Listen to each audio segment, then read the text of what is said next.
Interview मध्ये select होण्याचे chances हे जर 90% वाढवायचे असतील तर इंटरव्ह्यू मध्ये ऑकवर्ड सायलेन्स हा आपल्याला अवॉइड करायलाच लागणार आहे. Welcome to crack your dream IT interview in 21 days series day 6.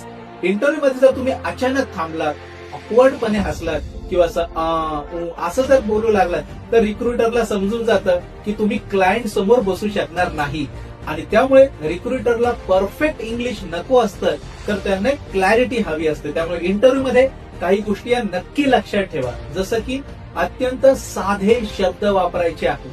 दुसरी गोष्ट 2 ते 3 सेकंदाचा पॉज घ्या, ते चालेल, पण एक ऑकवर्ड लाफ्टर अजिबात नकोय.